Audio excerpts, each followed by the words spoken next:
मैंने कहा था मैं 7:30 बजे आऊंगा। मैं सो रहा था। कैसी तबीयत है तुम्हारी? ठीक है। फिर जॉन्डिस हो गया?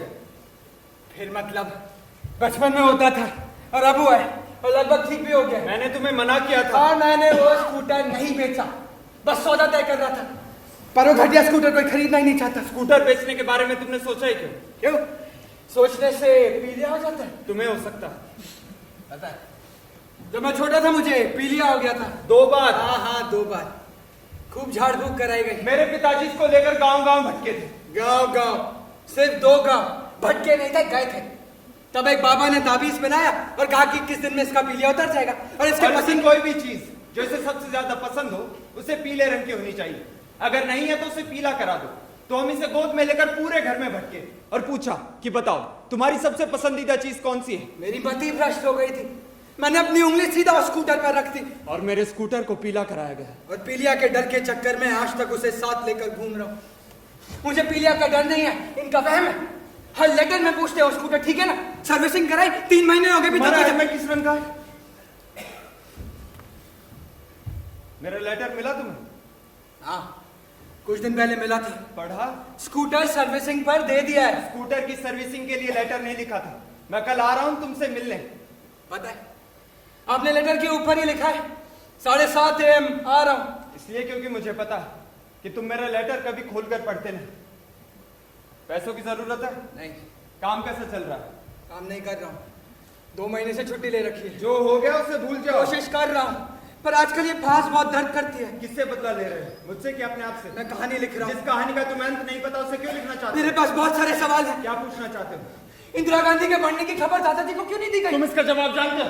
हाँ मैं जानता हूँ, पर मुझे ये नहीं पता कि वो सही है या गलत। तुम क्यों इस कहानी के पीछे पड़े हो? तुम कुछ दूसरा नहीं लिख सकते? मैं लिख रहा हूँ, मैं एक बूढ़े आदमी की कहानी लिख रहा हूँ। वो बूढ़ा मेरे सामने वाली बिल्डिंग की 7वीं मंजिल की बालकनी पर दिन भर बैठा रहता है। मैं उसकी भी कहानी लिख रहा हूँ। पर क्या? मेरी कहानी का हर पात्र पीला स्कूटर क्यों चलाता है? तुम पीले स्कूटर को भूल क्यों नहीं चाहते हो? मैं तो उसे अपनी जिंदगी से निकाल देना चाहता हूँ। ऐसा मत करना। क्यों? आपको डर है कि पीलिया से मेरी मौत हो जाएगी? हाँ। ऐसे कोई नहीं मरता। तुम्हारे दादाजी ने सख्त मना किया था। ठीक है, मैं इसे जिंदगी भर अपने पास रखूंगा, पर एक शर्त है, मुझे कहानी का अंत बता दीजिए।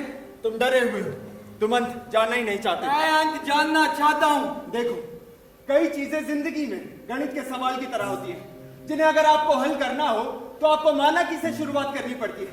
तुम्हारी दिक्कत यह है कि तुम्हें इसका अंत मानना पड़ेगा। माना कि अंत ये है, इसलिए कहानी है। ठीक है, कम से कम इतना तो बता दीजिए कि इंदिरा गांधी के मरने की खबर दादाजी को क्यों नहीं दी गई? देखो वो तो मैं खुद तुमसे। कहाँ जा रहे हैं आप? बाथरूम।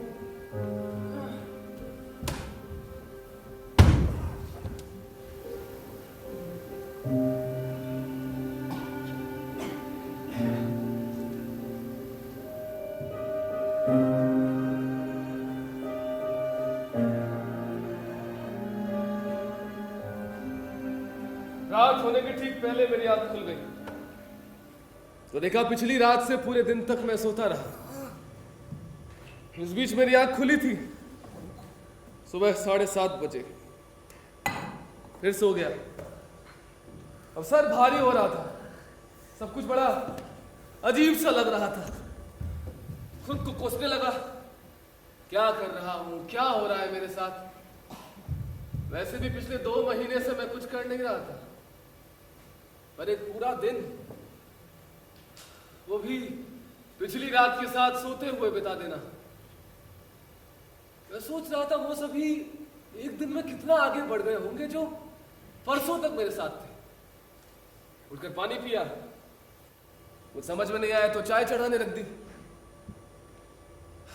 अब मैं पूरी रात कैसे बिताऊंगा? नींद का आना वैसे भी रात के साथ आपके संबंध पर निर्भर करता है। खैर, मैंने चाय छानी और बालकनी में आकर खड़ा हो गया। पूरा शहर मेरी बालकनी से नहीं दिखता था, न सामने की 2 ऊंची बिल्डिंग और उनके बीच से मुझे शहर की चौड़ी सड़क हाईवे दिखती थी। इस बालकनी से मुझे इतनी सी दुनिया देखने की आदत पड़ गई थी, तो जब भी देखता था घंटों वहीं खड़ा रह जाता था। वो इतनी सी दुनिया मुझे पूरी तरह सम्मोहित कर लेती थी हर बार। असल में ये बिल्डिंग, ये चौड़ी सड़क, सामने के घर, ये सब मेरे घर के अंदर का ही हिस्सा थे। बाहर बोलकर मैं इन्हें बाहर करने की कोशिश जरूर करता था, पर मैं खड़ा रहा काफी देर। चाय आधी पी चुका था, आधी ठंडी हो चुकी थी, फिर भी पिए जा रहा था। पिताजी के लगभग सारे खतों का जवाब मैं लिख चुका था, सिवाय उनके अंतिम लेटर के।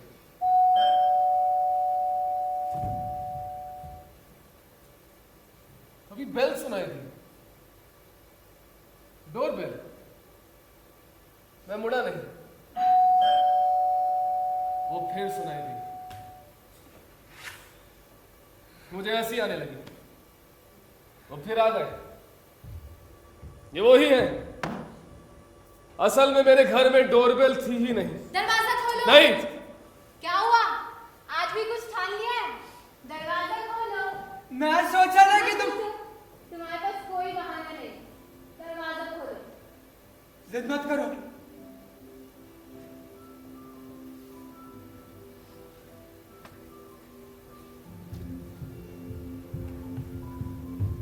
मैं जिद नहीं कर रही हूँ, और अगर तुम देर करोगे तो मैं चली जाऊंगी, पर कोई और आएगा जिसे तुम्हें सहना पड़ेगा।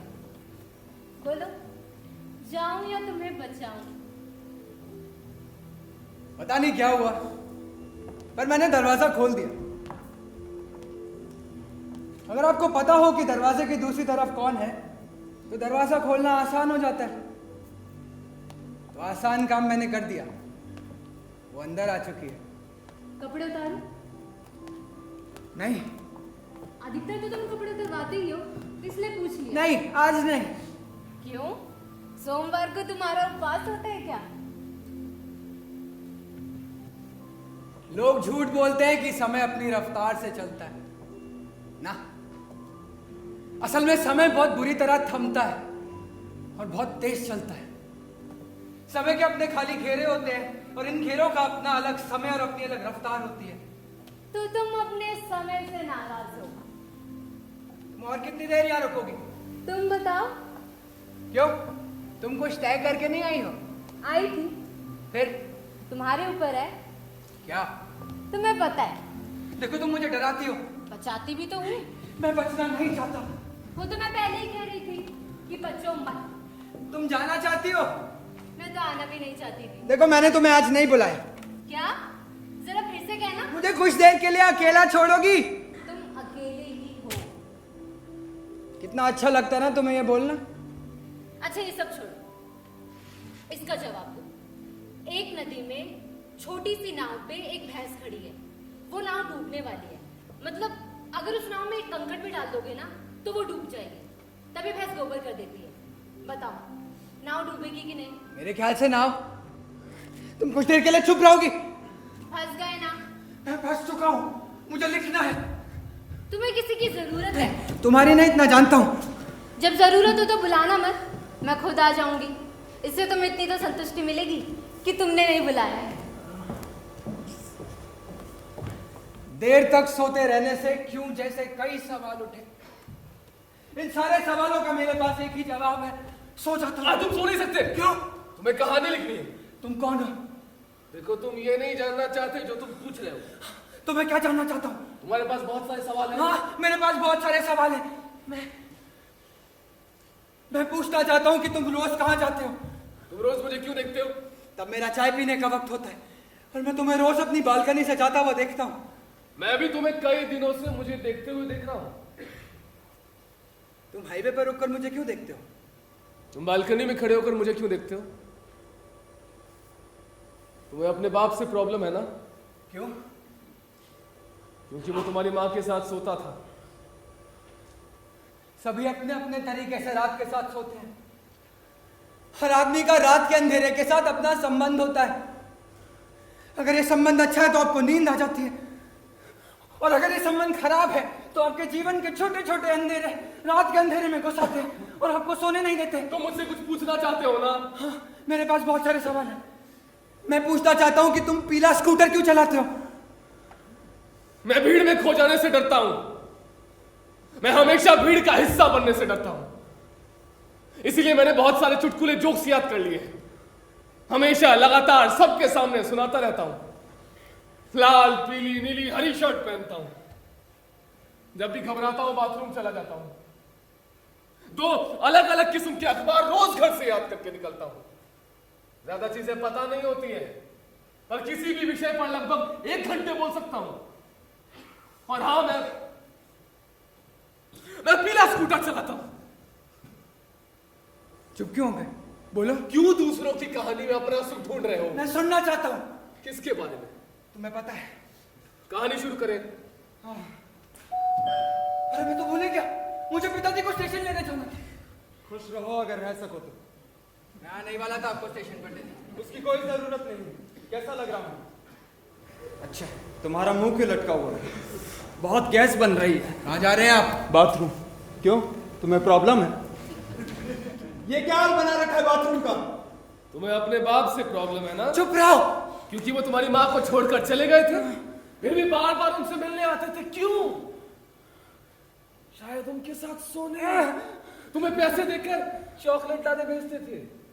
माँ उनके लगातार आने के डर से चल बसी। तुमसे मिलने की जिद क्यों करते हैं? तुमसे क्यों मिलना चाहते हैं? चॉकलेट खाओ? आप कितने दिन और यहाँ रुकेंगे? तुम कहो तो मैं अभी जा सकता हूँ। नहीं, चाय पियेंगे? तुमने लिखना क्यों छोड़ दिया? क्या कर रहे हो आजकल? कुछ नहीं। सुना है तुमने कोई जॉब ज्वाइन कर ली है? जॉब ज्वाइन कर ली थी, 2 महीने से छुट्टी ले रखी है। क्यों, मेरे मरने का शौक मना रहे हो? लिखना क्यों छोड़ दिया? मैं लिखने की कोशिश कर रहा हूँ। किसकी कहानी लिख रहे हो? एक बूढ़े की। वो बूढ़ा। क्या हुआ? मेरा आखिरी लेटर अब तक क्यों नहीं खुला? मुझसे बात नहीं करना चाहते? जब बात करने की इच्छा हो तो बुला लेना, मैं इंतजार करूंगा। आओ, अंदर आ जाओ। मुझसे कोई गलती हो गई क्या? नहीं, कोई गलती नहीं। आज तुमने एक बार भी मेरी तरफ नहीं देखा। मैं अभी तुम्हारे बारे में ही सोच रहा था। मुझे तुमसे कुछ बात करनी थी। मैं बालकनी से तुम्हें इशारा भी कर रहा था। मैं 7वीं मंजिल से चलकर आ रहा हूं। मेरी लिफ्ट भी काम नहीं कर रही है। हाँ, क्या बात है? बोलो। मुझे तुम्हारी चिंता हो रही है। मुझे लगता है तुम्हें भी वही लगता है जो मुझे लगता है। पता है मुझे क्या लगता है? मुझे लगता है कि कल का दिन सांत्वना है। आज के दिन के बीतने, आज तो बीत गए, जैसे तैसे बीत ही जाएगा ना। फिर लगने लगता है कि कल एक जादू की पुड़िया में बंद है।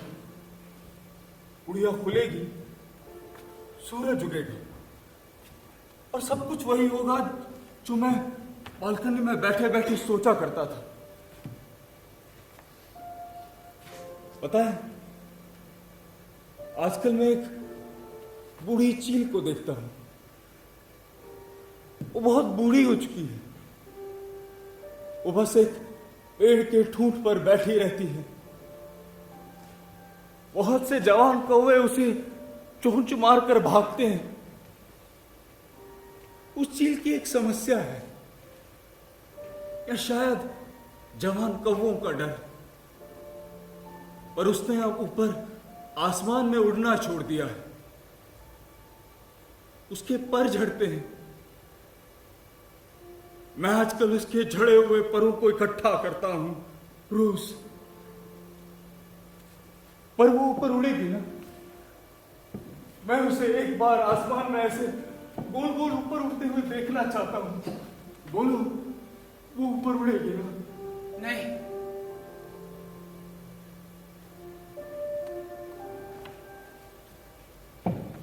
एक दिन अपनी बालकनी से कूदकर जान देगा। तुम इसे बचा सकते हो? नहीं, क्योंकि चीला भी इतना ऊपर नहीं उड़ सकती। चाहो तो बचा सकते हो। उस कहानी का अंत बदल दो। जाने दो, तुम बहुत थक गए हो। मैं थका नहीं हूं, मैं बस सोना चाहता हूं। नहीं, तुम मुझसे कुछ पूछना चाहते हो? हाँ, मेरे पास बहुत सारे सवाल हैं। मैं पूछना चाहता हूं कि इंदिरा गांधी के मरने की खबर दादाजी को क्यों नहीं दी गई? ये बहुत बड़ा सवाल है, कुछ दूसरा पूछो। तुमने लिखना क्यों छोड़ दिया? अब मैं नहीं लिख सकता, क्योंकि मुझे हर कहानी में, हर पात्र में अपना बाप दिखाई देता है। मेरी हर कहानी मेरी माँ की कहानी होती है। मेरी कहानी का हर आदमी मेरी माँ को डरा रहा होता है, और कहानी का अंत होने से पहले मेरा बाप हंसता है और मुझसे एक ही वाक्य बोलता है, ये लो बेटा 10 रुपए, जाओ चॉकलेट ले आओ, फिर हम स्कूटर पर घूमने जाएंगे। और कहानी वहीं रुक जाती है। नहीं, लेकिन अब मुझे दूसरे लोग दिखने लगे। मैं उस बूढ़े आदमी की कहानी लिख सकता हूं। मैंने इसे हमेशा अपनी बालकनी में धूप सेकते हुए देखा है। धूप हो या ना हो, ये हमेशा धूप सेकता रहता है। इसने अपने जीवन में सिर्फ 4 ठोस चीजें की हैं। पहली अपनी बेटी की शादी, जो घर वापस आ गई, पति ने छोड़ दिया। टीवी और फ्रिज खरीदा। फ्रिज में आजकल बर्फ नहीं जमती, टीवी बहुत पुराना है, इसलिए 8 चैनल ही देखे जा सकते हैं। तीसरा इसने मेरा सरकारी होना। तीसरी और चौथी ठोस चीज क्या है? मुझे पता है, तुम बिल्कुल ठीक जा रहे हो। बूढ़े के बारे में सोचो। मैं बचना चाहता हूँ। मैं तुम्हें मुझसे बचना चाहता हूँ, बोलो बचाओ। उसके पास पीला स्कूटर है, मेरे पास तीसरी ठोस चीज है। तुम फिर अपने बाप को बीच में घसीट लाए। बचाओ। तुम्हें कहानी लिखनी है, इसे छोड़ो, बूढ़े के बारे में सोचो। मेरी तरफ देखो, कपड़े उतारो। चौथी ठोस चीज क्या है? मेरी जरूरत है, बचाओ। रुका! ये गलत है। जब तक मैं अपनी कहानी पूरी नहीं कर लूंगा, मैं किसी और की कहानी नहीं लिख सकता। मुझे अपनी कहानी पूरी करनी है। तो बूढ़े का क्या होगा, मेरा क्या होगा? मैं चली। नहीं, रुको, मुझसे बात करो। नहीं, मैं तुमसे बात नहीं कर सकती। तुम्हें तो मेरी जरूरत नहीं है। मुझे तुम्हारी जरूरत है, मुझसे बात करो। ठीक है। एक दिन सफेद घोड़े पे सवार होके एक राजकुमार आया। तबड़क तबड़क तबड़क, उसे मुझसे प्यार हो गया। तबड़क तबड़क तबड़क, फिर हमारी शादी हो गई। तबड़क तबड़क तबड़क, ढेर सारे बच्चे हो गए। तबड़क तबड़क तबड़क, और फिर वो तुम्हें छोड़कर चला गया। तबड़क तबड़क तबड़क।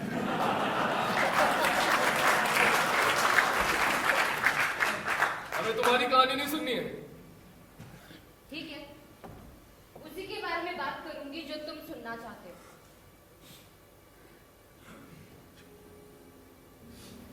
मैं पूरी जिंदगी चेहरों के पीछे भागा हूं। मैं पूरी जिंदगी चेहरों के पीछे भागी हूं। असल में मैंने चौकोर सांस लेना शुरू कर दिया था। इन चौकोर सांसों के अपने अंधेरे कोने हैं, जिनमें बहुत से चेहरे छिपे बैठे हैं।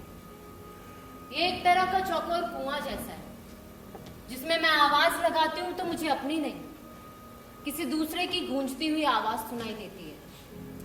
मैं उस आवाज के पीछे भागती हूँ। वो आवाज चेहरा बन जाती है और मैं उससे कहती हूँ, कपड़े उतारो। तुमने फिर अपनी कहानी शुरू कर दी। क्यों? जब तुमको हर कहानी में अपना बाप दिखाई देता है, तो मैं तुम्हारी कहानी में अपनी एक लाइन नहीं जोड़ सकती हूँ। कम से कम कपड़े उतारो जैसा घटिया शब्द तो मत जोड़ो। क्यों? जब तुम कहते हो कपड़े उतारो, तो तुम्हें तो बड़ा मजा आता है। ये सब छोड़ो, इसका जवाब दो। एक नदी में छोटी सी नाव पे एक भैंस खड़ी है। वो नाव डूबने वाली है। मतलब अगर उस नाव में एक कंकड़ भी डाल दोगे ना, तो वो डूब जाएगी। तभी भैंस गोबर कर देती है। बताओ, नाव डूबेगी कि नहीं? नाव डूबेगी। उत्तर है नाव डूबेगी। गलत। उत्तर है नाव नहीं डूबेगी, क्योंकि गोबर तो भैंस के पेट में था, अब नाव में, इसलिए नाव नहीं डूबेगी। नाव डूबेगी। बचपन में भी मेरे लिए नाव डूबती थी, और अब भी मेरे लिए नाव डूबेगी।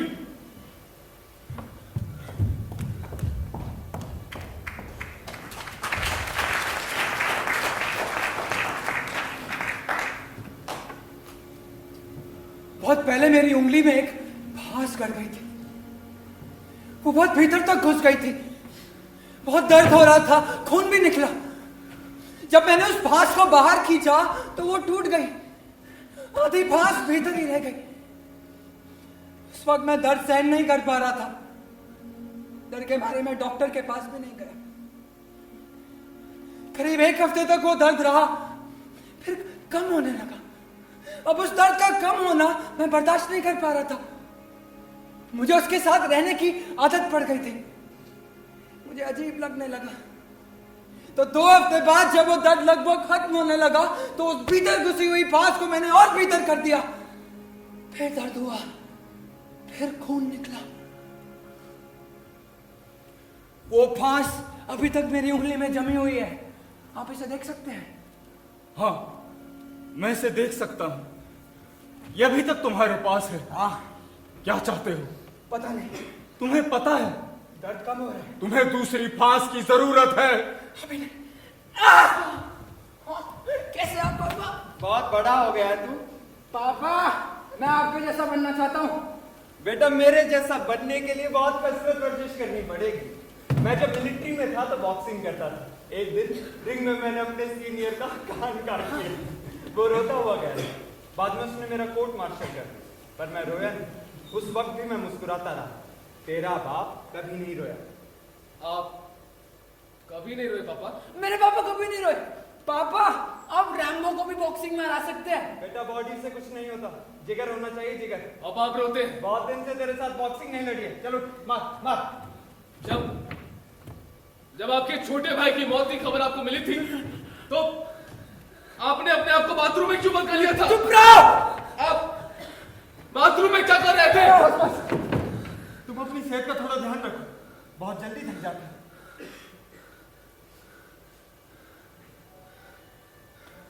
मैं हमेशा थक जाता था।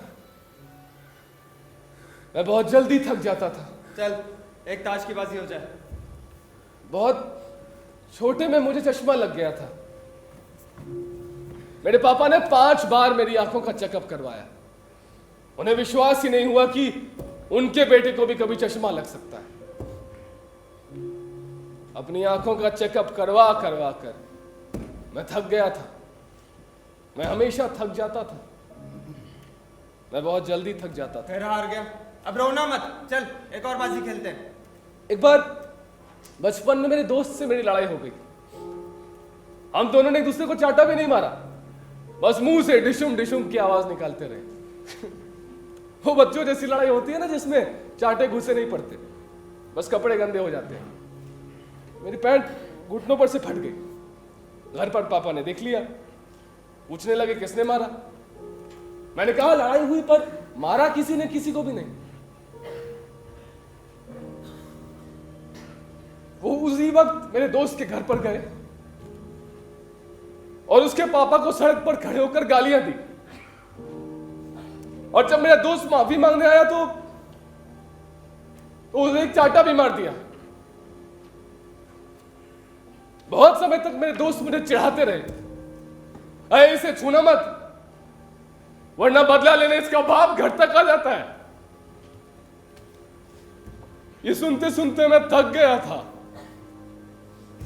मैं हमेशा थक जाता था। मैं बहुत जल्दी थक जाता था। तू फिर हार गया। मुझे ताश खेलना नहीं आता। क्यों?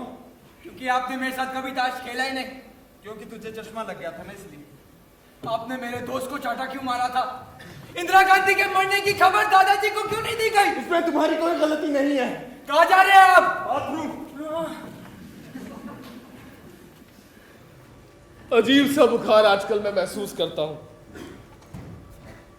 यह बुखार बढ़ता नहीं है, घटता भी नहीं है, बस रहता है वही आपके भीतर। देर तक सोते रहने से क्यों जैसे कई सवाल उठे।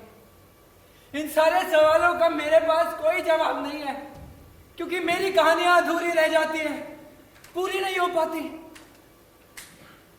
मेरी कहानियां, मेरी कहानी।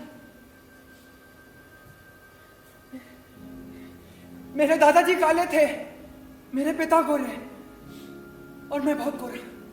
शुरू करो। मेरे दादाजी काले थे, मेरे पिताजी गोरे, और मैं बहुत गोरा। मेरे पिताजी बहुत काले थे। वो कहते थे वो रात में पैदा हुए हैं इसीलिए काले हैं।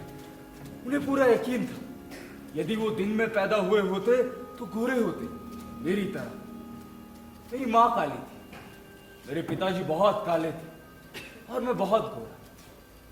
पर मेरे पिताजी हमेशा खुश रहते थे। क्योंकि उनको ये कारण ही बहुत सही लगता था कि उनका बेटा सुबह पैदा हुआ है, इसलिए रात अपना रंग उस पर छोड़ नहीं पाई। वो बच गया, मेरा बेटा बच गया। देर रात को वो हमेशा उठकर एक बार मेरी तरफ देख लेते थे। उन्हें रात में मैं बहुत सुंदर दिखाई देता था, ये वो मुझे सुबह बताते थे। कल रात बहुत सुंदर दिख रहा था। मैं आने ही वाला था आपको स्टेशन पर लेने। उसकी क्या जरूरत? क्या मुझे तुम्हारा घर नहीं पता? किसे ढूंढ रहे हैं? मुझे दोपहर का आसमान बहुत अच्छा लगता है। दोपहर का आसमान बहुत शांत होता है, उसमें एक छोटे धब्बे सी काली चील मंडराती रहती है। मुझे पता ही नहीं चला कि मैंने कब चील को देखना शुरू किया और कब आसमान को देखना छोड़ा। पर अब चील नहीं उड़ती है, उसके पर झड़ते हैं। चील के पर झड़ना अजीब लगता है ना, जैसे कोई शेर बूढ़ा हो गया हो और आपने उसके झड़ते हुए दांत देख लिए हो। किसे ढूंढ रहे हैं आप? तुम्हारी माँ की तस्वीर नहीं लगाई तुमने? नहीं लगाई। बेटा, अब मैं अकेला नहीं रह सकता, मुझे किसी की जरूरत है। तुम शादी कर लो। माफ कर लो। तुम एक छोटी सी दुकान क्यों नहीं खोल लेते? अरे आजकल एसटीडीपीसी बहुत चलते हैं और उसके साथ अगर जेरॉक्स डाल लो तो पैसा ही पैसा। तुम अपना लिखते रहना, मैं दुकान संभाल लूंगा। ये कहानी मुझे अभी पूरी करनी है। फिर क्या हुआ? अपनी माँ के नाम पर रखना एसटीडीपीसी और जेरॉक्स का नाम, सावित्री बाई एसटीडीपीसी एंड जेरॉक्स। अच्छा है ना? फिर मेरी शादी में सावित्री नाम था लड़की का। पिताजी ने सिर्फ इसलिए उससे मेरी शादी की क्योंकि वो रात में पैदा हुई थी, फिर भी गोरी थी। पिताजी को लगा कितनी भाग्यशाली है, रात में पैदा होते हुए भी गोरी है। बाद में हमें एक लड़का पैदा हुआ जिसे पैदा होते ही जॉन्डिस हो गया, पी लिया। घटनाएं सालों में बटी होती हैं, साल भी हमें घटनाओं के रूप में ही याद रहते हैं। जिस साल की कोई घटना नहीं, समझो वो साल हमने जिया ही नहीं। और कई घटना इतनी बड़ी होती है कि जीवन लगती है, जिसे हम अलग अलग तरीके से पूरी जिंदगी जीते रहते हैं। ये तब की बात है जब हमारे यहाँ नया नया टीवी आया था। बहुत कम लोगों के यहाँ टीवी हुआ करता था। उस वक्त सावित्री मुझे भूल चुकी थी, उसे टीवी से प्यार हो गया था। तब तक मेरे पिताजी बूढ़े हो चुके थे और उन्हें अलग कमरे में शिफ्ट भी कर दिया गया था। तब सिर्फ दूरदर्शन हुआ करता था और सैटरडे संडे को फिल्म दिखाई जाती थी। मैं उस वक्त फिल्में नहीं देखता था, मैं तो बस दादाजी को फिल्म देखते हुए देखता था। दादाजी फिल्मों के पीछे पागल थे, उनके लिए टीवी चमत्कार था। वो फिल्म देखते हुए हंसते थे, रोते थे। वो फिल्म देखते नहीं थे, वो फिल्म देखना जीते थे। दादाजी की आवाज चली गई थी, इसलिए वो दिन भर में केवल 2-3 शब्द ही बोल पाते थे, जैसे खाना, पानी, और बोलते ही हांफने लगते। इसलिए इन शब्दों का प्रयोग बहुत नाप तोल कर करते थे। मैं फिल्म नहीं देखता था, मैं तो बस दादाजी को फिल्म देखते हुए देखता था। सैटरडे संडे को हमारे यहाँ बहुत भीड़ होती थी। सावित्री के दोस्त आते थे, खासकर संडे को तो मेरा अपने ही घर में घुसना मुश्किल हो जाता था। सावित्री को मेरे पिताजी का फिल्म देखना बिल्कुल पसंद नहीं था, क्योंकि उनके पूरे शरीर से बदबू आती थी, पेशाब की। सावित्री, पर उसने गलत किया। क्या? माँ ने क्या गलत किया? पूरी दुनिया में इतनी कहानियां बिखरी पड़ी है, तुम कुछ भी लिख सकते हो, फिर क्यों अपने आप को तकलीफ दे रहे हो? क्योंकि मैं एक ही तकलीफ को बार बार नहीं जीना चाहता हूँ। मैं अपने सपने में अपने बेटे को कुछ बनाना चाहता था, पर वो बना नहीं। वो जैसा था वैसा ही मेरे सपने में आ जाता था। माँ ने क्या गलत किया? देखा, सावित्री ने क्या गलत किया? ये तो तुम्हें पता है ना? हाँ, ये तो मुझे पता है।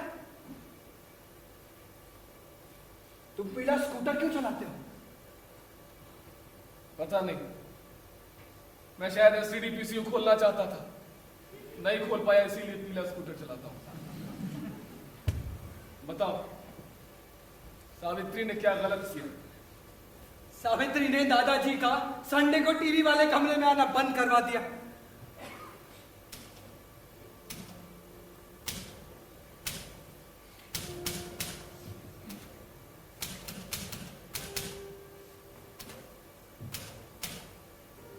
पिताजी का संडे को फिल्म देखना बंद हो गया,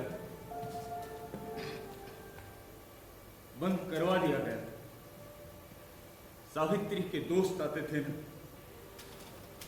मैंने सावित्री को कहा पिताजी को फिल्म देखना बहुत अच्छा लगता है, वो पूरे हफ्ते में 2 दिनों का इंतजार करते हैं और इतवार शनिवार को तो उनसे शाम का समय कटता ही नहीं, वो खाना पीना सब भूल जाते, पर वो नहीं मानी। संडे को उनका आना बंद करवा दिया गया।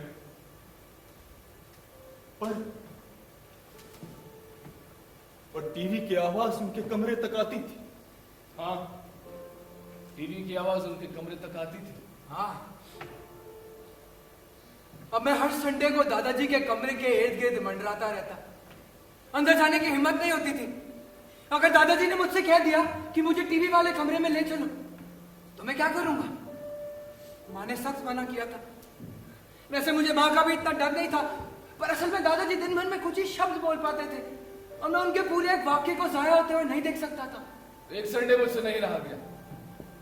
मैंने सोचा वहां फिल्म चल रही है तो दादाजी इस वक्त क्या कर रहे होंगे, सो एक स्टूल ले आया, ऊपर चढ़ा और खिड़की का पर्दा हटाकर देखा तो देखता क्या हूं कि दादाजी अपने पलंग पर लेटे हुए हैं।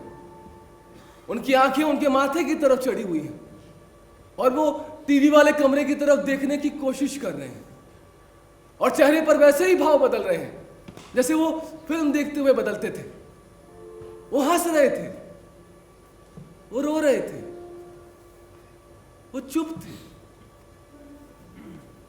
वो अब फिल्म देखना सुन रहे थे।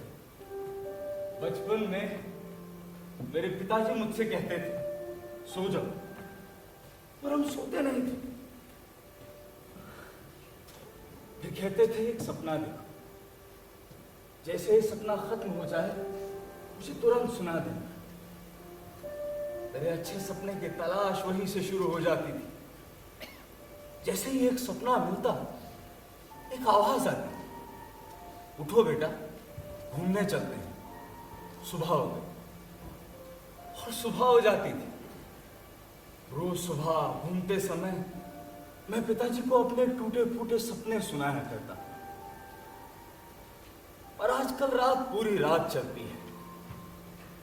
सपने हैं जो थकी हुई उबासी की तरह आते हैं और वहीं उसी वक्त खत्म हो जाते हैं।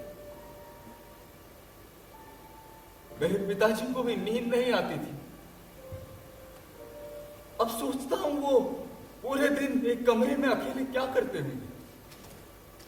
कमरा जिसमें सुबह और रात का पता खिड़की से आती हुई रोशनी के आने और जाने से लगता था। एक बल्ब था नीरस सा, जिसे जला दो तो समझो रात होने वाली और बुझा दो तो समझो सुबह। पर वो मुस्कुरा देते थे। बल्ब जलाने का काम मेरा था। मैं जब भी उनके कमरे में बल्ब जलाने जाता तो पिताजी मुझे देखकर मुस्कुरा देते थे। वो मुस्कुरा देते थे। हाँ, वो मुस्कुरा देते थे। हाँ, वो मुस्कुरा देते थे। बल्ब बुझाने का काम मेरा था। मैं जब भी दादाजी के कमरे में बल्ब बुझाने जाता था तो वो हमेशा मुझे देखकर सचेत हो जाते थे, जैसे उस कमरे में और भी बहुत से लोग हैं जिनसे वो मेरे आने के ठीक पहले तक बातें कर रहे थे।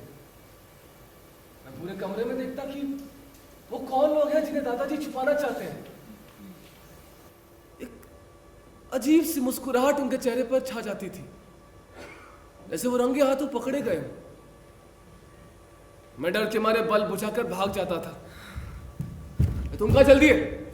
चाय चढ़ाने। इसका क्या होगा? पता नहीं। ये कहानी पूरी नहीं करोगे? करूंगा। कब?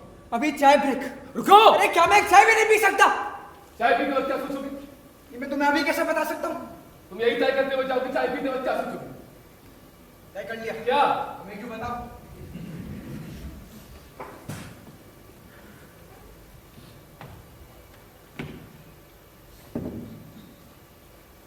इलिया पीला स्कूटर चलाने से खत्म हो जाता है, पर विश्वास करना पड़ता है। इलिया के कारण मुझे पीले रंग से नफरत है।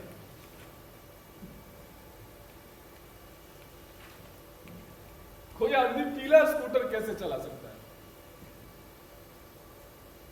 इस बात पर मुझे हंसी आती है, पर मेरे पिताजी, उनके पास इसके कई कारण थे और वो अपने सारे बचकाने कारण मुझे लिखकर बताते थे, जिसका नतीजा ये हुआ कि बाद में मैंने उनका लिखा हुआ पढ़ना बंद कर दिया।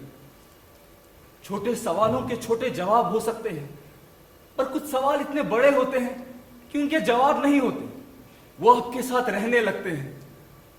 मैं जब भी पिताजी के लिखे कारण को पढ़ता था तो उनसे एक ही बात कहा करता था कि वो मुझे मेरे सपनों जैसे लगते हैं, टूटे फूटे, अधूरे, बचकाने। मैंने अपने अधिकतर लिखे खतों में अपने बेटे से अपने बचकाने सपनों का ही जिक्र किया है, पर अंत हमेशा एक ही लाइन से किया है, मैं तुमसे मिलना चाहता हूं, कब आऊं? जवाब कभी नहीं मिला, क्योंकि वो मेरे खत खोलकर कभी पढ़ता ही नहीं था। इसलिए खत के ऊपर ही लिख दिया, सुबह 7:30 बजे आ रहा हूं।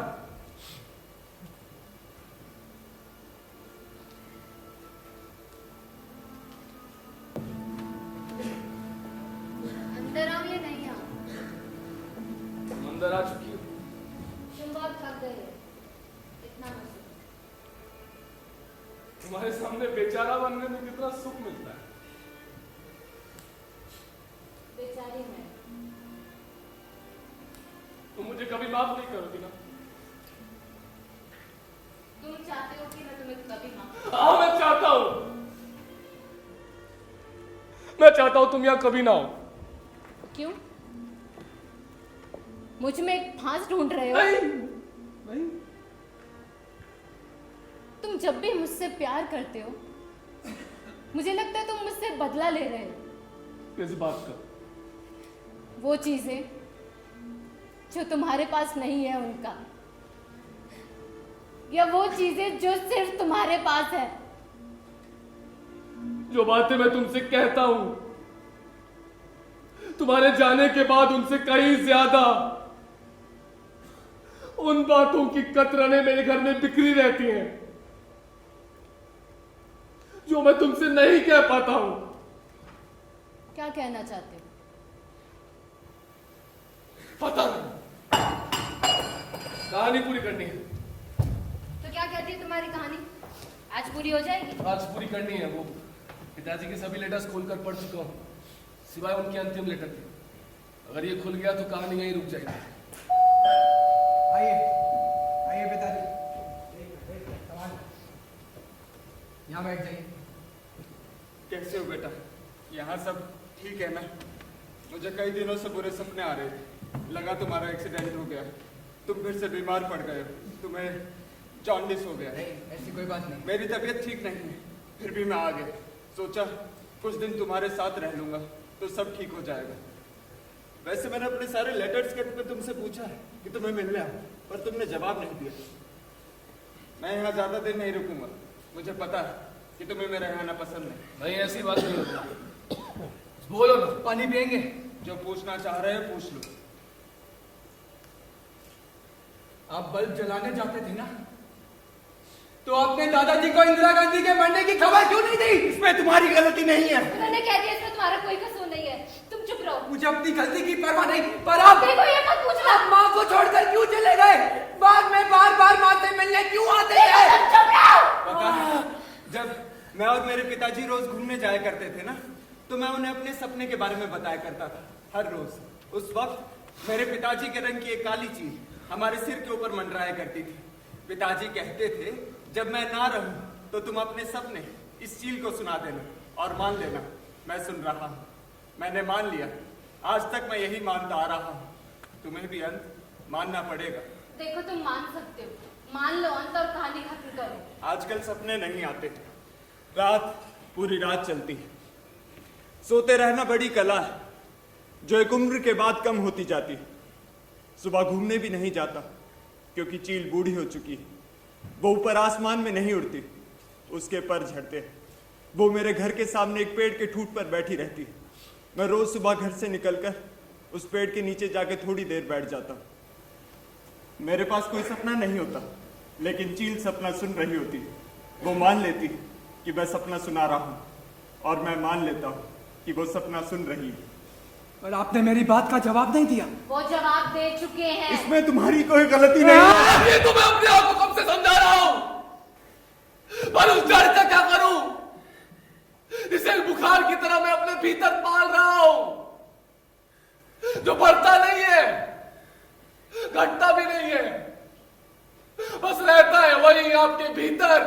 ये डर है शब्दों का, अनकहे शब्दों का, जो कोई आपसे कहना चाह रहा था, पर आप अनसुना करते रहे।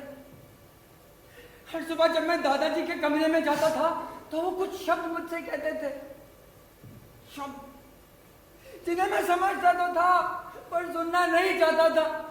मैं जोर से उनके सामने चिल्ला देता, प्यास लगी ना आपको, मैं पानी लेकर आता हूँ, और उनके कमरे से बाहर निकल जाता था। पर वो शब्द, वो अधूरे शब्द दिन भर मेरे कानों में गूंजते रहते थे। बाद बाद में वो डर इतना बढ़ गया कि मैंने उनके कमरे में जाना ही बंद कर दिया। बस बल्ब बुझाने जाता था और वहां से भाग जाता था। तुम पीला स्कूटर मत बेचना, उसे अपने पास ही रखना। इंदिरा गांधी के मरने की खबर दादाजी को क्यों नहीं दी गई? तुम अपने सपने, अपनी कहानियां स्कूटर को सुनाया करना, और मान लेना मैं सुन रहा हूं। एक उम्र के बाद माँ बाप अपने बच्चों की बढ़ती उम्र की छाया तले छोटे होते जाते हैं। मेरे पिताजी सचमुच बच्चे हो गए थे। वो फिल्म देखने के पीछे पागल थे। वो बच्चों जैसी जिद करने लगे थे, खाना पीना सब भूल जाते थे। शनिवार को फिल्म देखते थे, लेकिन मैंने उन्हें इतवार को फिल्म नहीं देखने से जैसे तैसे मना कर दिया था। मुझे लगा मैं उनसे उनके जीवन की आधी सांसें मांग रहा हूं। उन्हें बहुत दुख पहुंचा था। मैं सावित्री से बहुत नाराज भी हुआ, लगभग एक हफ्ते घर भी नहीं आया। खैर अंत में वो नहीं मानी। नहीं,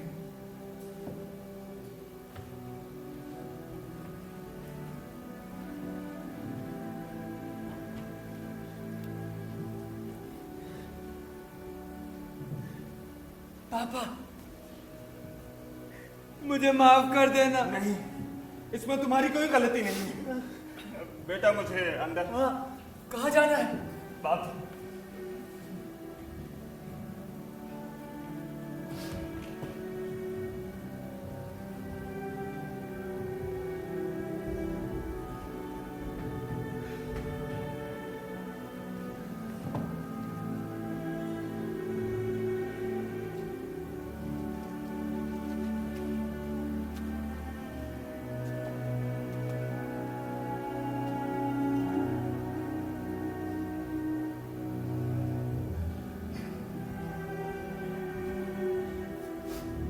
चाय ब्रेक ओवर। चाय ब्रेक ओवर। फिर क्या हुआ? फिर इंदिरा गांधी की मृत्यु हो गई। फिर एक दिन खबर आई कि इंदिरा गांधी की मृत्यु हो गई। 31 अक्टूबर बुधवार, पूरे देश में शोक मनाया गया। टीवी पर भी फिल्में दिखाई जानी बंद हो गई। पिताजी ने मां से कहा कि इंदिरा गांधी की मृत्यु की खबर दादाजी को दे देना, और माँ ने वो काम मुझे सौंप दिया। बेटा अपने दादाजी को बता देना कि इंदिरा गांधी की मृत्यु हो गई है, इसलिए टीवी पर फिल्में नहीं आ रही है। मैं कई दिनों तक दादाजी के कमरे के इर्द गिर्द ही मंडराता रहा। उसमें एक सैटरडे संडे पे निकल गया, लेकिन अंदर जाने की हिम्मत ही नहीं हुई। फिर एक दिन मैं दादाजी के कमरे में गया। कुछ तो ही लगा जैसे वो मेरा इंतजार कर रहे थे। मैं उनके पास गया तो उन्होंने मेरा हाथ पकड़ लिया, कस कर। पता नहीं इतनी ताकत उनके हाथों में कहां से आ गई। उन्होंने मुझे अपने पास खींचा और कहा कि मेरे कान खराब हो गए, मुझे कुछ सुनाई नहीं दे रहा। वो एक सांस में इतनी लंबी लाइन कैसे बोल गए। वो हंसने लगे। उन्हें शायद मेरे भाग जाने का डर था, इसलिए उनके हाथों की पकड़ तेज होती जा रही थी। वो शायद मुझसे और भी कुछ कहना चाह रहे थे, पर मैं डर गया। मैंने जल्दी से कहना चाहा कि इंदिरा गांधी की मृत्यु हो गई है, इसलिए टीवी पर फिल्में नहीं आएंगी, पर मेरे मुंह से एक शब्द भी नहीं निकला। मैंने देखा उनकी आंखें पीली होती जा रही है, चेहरा काला, पीली आंखें। वो एकदम चील जैसे दिखने लगे। मैं डर गया।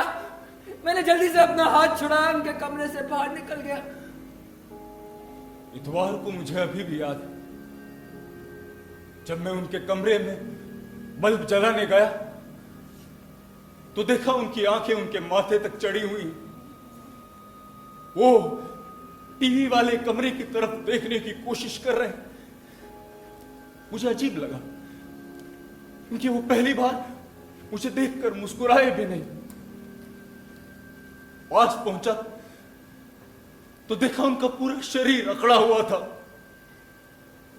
इच्छा तो हुई कि सावित्री को घसीट कर लाऊं और ये दृश्य दिखाऊं, और मैं उनके पास जाकर बैठ गया,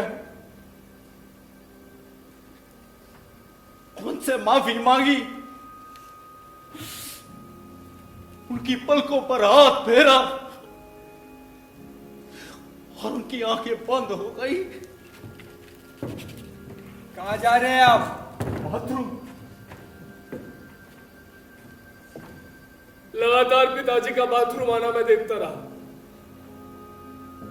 वो बहुत परेशान थे। मेरी इच्छा हुई कि पिताजी से कह दूं कि मेरे कारण ही दादाजी की मृत्यु हो गई है। मैं ही उन्हें इंदिरा गांधी की मृत्यु के बारे में नहीं बता पाया, पर मेरी हिम्मत ही नहीं हुई। मुझे मार खाने का डर नहीं था, मुझे पिताजी की चिंता थी। दादाजी की मौत के कारण वो पूरी तरह टूट चुके थे। मैंने सोचा समय आने पर बता दूंगा, सही समय आने पर बता दूंगा। मैं सही समय का इंतजार ही करता रह गया। दादाजी की मौत के तीसरे दिन पिताजी घर छोड़कर चले गए। वो जाते वक्त अपना सारा सामान भी ले गए। सारा सामान मतलब एक झोला और एक पेटी। पीला स्कूटर छोड़ गए। उस वक्त भी उन्हें मेरे जॉन्डिस की चिंता थी। पिताजी के आए सभी लेटर्स को मैंने कभी खोला नहीं, पर पिछले 2 महीने से उन्हें खोलता हूं, पढ़ता हूं, जवाब लिखता हूं।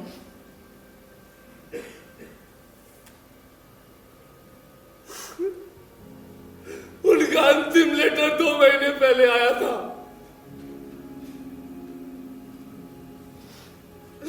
ये मैंने अभी तक नहीं खोला है। कल 7:30 बजे आ रहा हूं, ऊपर ही लिखा है।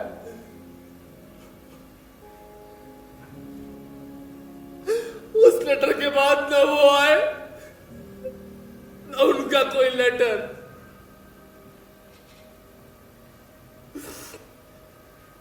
किसी के मरने का आपको उतना दुख नहीं होता है जितना इस बात का कि उसके साथ साथ वो संबंध भी चल गया जो सिर्फ आप दोनों जी रहे थे एक साथ। फिर लगने लगता है कि आपके साथ धोखा हुआ है। आप दोनों के संबंध का एक पुल था जिस पर आप दोनों चला करते थे एक साथ। अचानक वो अपना हिस्सा काट कर चला गया। अब आप छोर पर खड़े हैं, जहां से आपको उसके जीवन का किनारा तो दिख रहा है, लेकिन उस किनारे के रहस्यों को आप कभी नहीं जान पाएंगे। वो हमेशा आपसे दूर होता जाएगा। कहानी तो दादाजी की मौत पर ही खत्म हो चुकी है। अब ये जो भी है इस कहानी के कतरने हैं जो इस कहानी में ही है, पर अब कहानी को इनकी कोई जरूरत नहीं। 7:30 बजे पिताजी आने वाले हैं। हाँ, एक बात पूछूं? पूछो। तुम पीला स्कूटर क्यों चलाते हो? तुम पीला स्कूटर क्यों चलाते हो? मान लेने के लिए मेरे पास ज्यादा कुछ नहीं है। एक पीला स्कूटर है जिसे मैं पिताजी के कथों के जवाब पढ़कर सुनाता हूँ और मान लेता हूँ कि पिताजी सुन रहे हैं, इसलिए पीला स्कूटर चलाता हूँ। तुम पीला स्कूटर क्यों चलाते हो? अब मुझे जॉन्डिस का भी तो डर है, इसलिए मैं पीला स्कूटर चलाता हूँ। तुम पीला स्कूटर क्यों चलाते हो? मैं असल में अपने आप से बदला ले रहा हूँ। ये पीला स्कूटर नहीं है, ये मेरी उंगली में फंसी हुई फांस है जिसे मैं अपने साथ लिए घूमता हूँ, इसीलिए पीला स्कूटर चलाता हूँ। अपराध बोध अगर पीठ पर लादे घूमते रहोगे तो जीवन जीना मुश्किल हो जाएगा। आप कब आए? सुबह 7:30। मैंने कहा था आऊंगा। कब तक आप आते रहेंगे? जब तक तुम मेरा अंतिम लेटर खोलकर पढ़ोगे नहीं।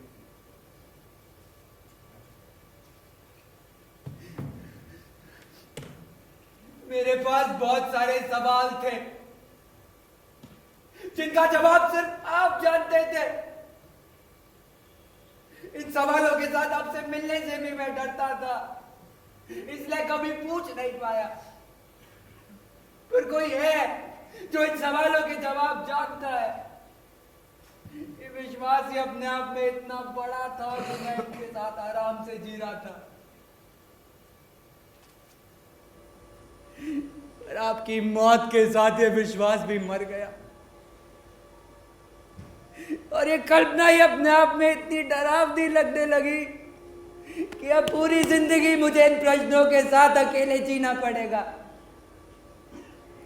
अब कोई भी नहीं है जो इन प्रश्नों के उत्तर जानता हो।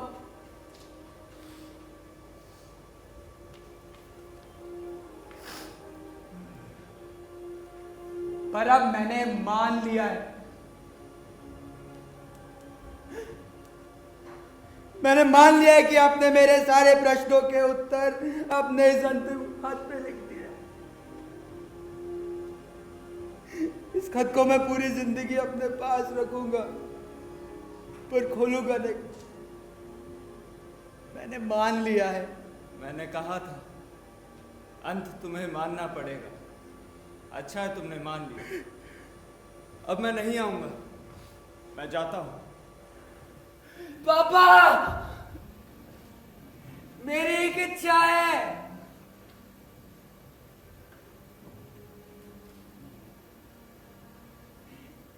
मैं एक बार आपकी गोद में सर रखकर सोना चाहता हूं।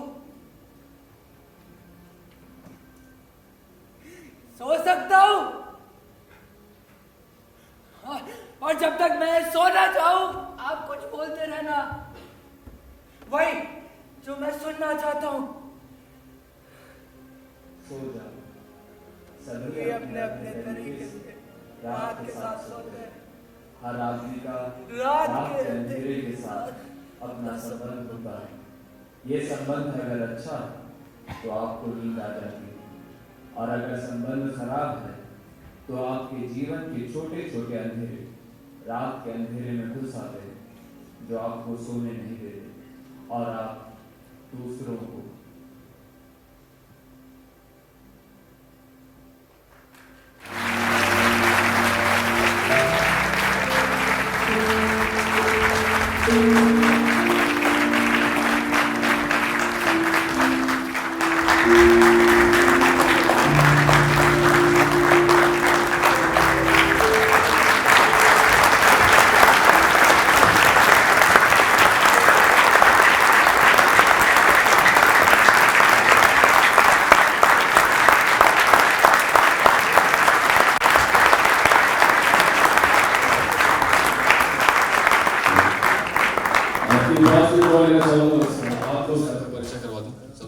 पार्श्व परिचय।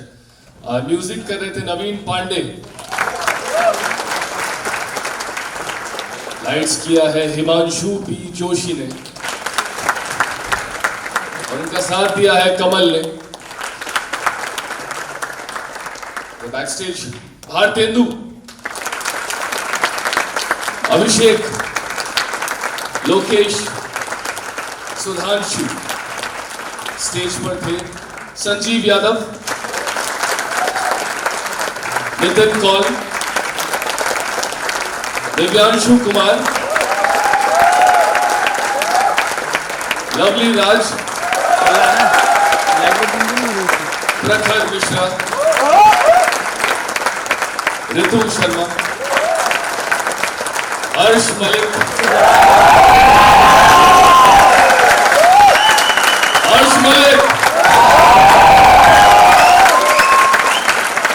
प्रभात मिश्रा, अतुल पांडे, अनुराग ठाकुर।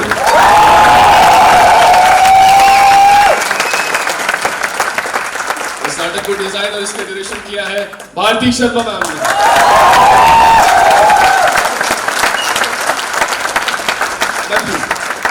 और बहुत सारे अशर्स हैं, उनका बहुत बहुत धन्यवाद। आप जिनके पास आई कार्ड है ना, वो अशर्स हैं। Thank you so much ma'am, please ma'am. बहुत बहुत धन्यवाद आप सभी लोगों का। आप लोग लगातार हमारा उत्साह बढ़ाते हैं, इसके लिए हम आपके बहुत बहुत आभारी हैं। बाकी इन लोगों की मेहनत है और लगन है। Thank you so much.